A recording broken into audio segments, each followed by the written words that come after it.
Okay. Howdy, folks. So what we're looking at is talking about our superhero project. This is an example of what your tile will look like, or can look like.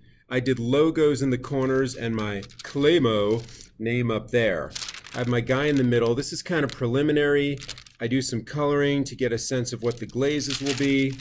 And now we're going to look at how to make a 3D logo that could be in one of these corners. So first of all, I decided I want some texture. I use this paddle to get some texture for a background. I've printed some letters. I've used some pretty bold letters and then added bold to them also. Now when this printed, I added a piece of clear tape so that as I draw this, it will not puncture through the paper. I'm also going to use a colored pencil. Can we see that? Yeah. I'll use a colored pencil because it's a little bit softer. So when I press, I can feel that I'm not going through the tape and it creates a nice layer. I've also thinned out this slab a little bit and let it dry a little bit so it's easier to work with, and this pressure will kind of show up on there with the lines. So I have a faint image, but it's something that I can then use one of these detail tools or an X-Acto to cut with. So block letters, obviously a little harder, a little easier to cut out if I go along those lines. Then I get my letter.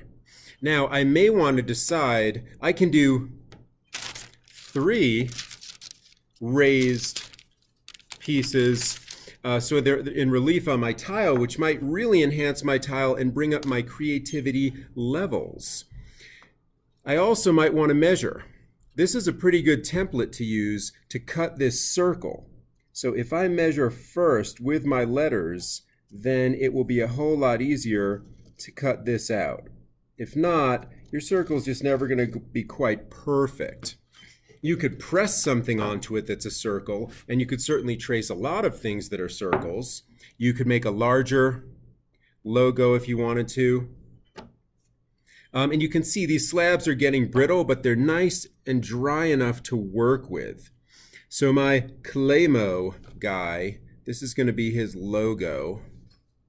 And then I can decide what to do here. I can even leave this separate if I wanted to, so I could add glaze here, like I could add, let's say, white. Then I can glaze this whole thing top and bottom, put it on there, make this brown. Then I can glaze this whole thing top and bottom. Maybe I want to turn it a little, maybe I want it this way, maybe I want the C a little bit thinner so I can see it. Maybe I want to go this way. Actually, it's Claymo. Maybe I want this and have it stick off a little bit. But either way, I can leave these separate. I don't have to slip and score them, and it'll be a lot easier to glaze, and it'll look super clean if I glaze them and stack them and just fire it in the kiln. And then this will just get glued eventually on my tile like that, and it'll really take it up a notch, bring us to that level 4.